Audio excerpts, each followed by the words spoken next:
আসসালামু আলাইকুম প্রিয় বন্ধুরা, এটা হইল কোনাবাড়ি ডিগ্রি কলেজ। দেখুন, একটা শিক্ষা প্রতিষ্ঠান এরকমই তো সুন্দর হওয়া উচিত। যেমন এই যে বড় মাঠ আছে, মাঠের চারিধার দিয়ে বাউন্ডারি এবং অনেক বড় মাঠ, ফুটবল খেলা হয়, এই যে এই সাইডে ক্রিকেট খেলা হয়। যে ওইটা টিনের রুম, যে ওইটাও ক্লাসরুম। পাশে এটা মসজিদ, এই টিনের পুরাতন টিন শেড দেখা যাচ্ছে, এটা মসজিদ।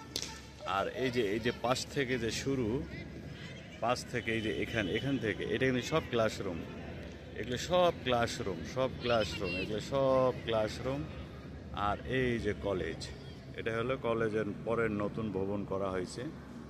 হ্যাঁ, অনেক সুন্দর কিন্তু দেখাচ্ছে না? আর এই সাইডে হলো হাই স্কুল। এই যেটা হলো হাই স্কুল, কোনাবাড়ি ডিগ্রি কলেজের মাঠের ভিতরেই high school plus degree college. এটা কিন্তু খুব ভালো একটা নিয়ম, কারণ কলেজ স্কুলের সাথে বড় মাঠ থাকবে, খেলাধুলা করতে পারবে। এই যেমন এই যে এখানে ছেলেমেয়েরা খেলাধুলা করতেছে, ছেলেরা ক্রিকেট খেলতেছে, প্র্যাকটিস করতেছে, এটা ভালো তো। এরকম পরিবেশ দরকার, প্রতিটা শিক্ষা প্রতিষ্ঠানে এরকম মাঠ থাকা উচিত।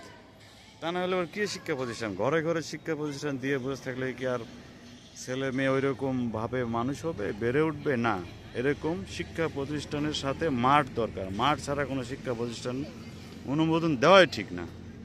তো ঠিক আছে প্রিয় বন্ধুরা, ভালো লাগলে অবশ্যই লাইক কমেন্টস করবেন। আপনাদেরকে দেখাইলাম যে এইরকম শিক্ষা প্রতিষ্ঠান বাংলাদেশে দরকার আছে। আল্লাহ হাফেজ, আসসালামু আলাইকুম।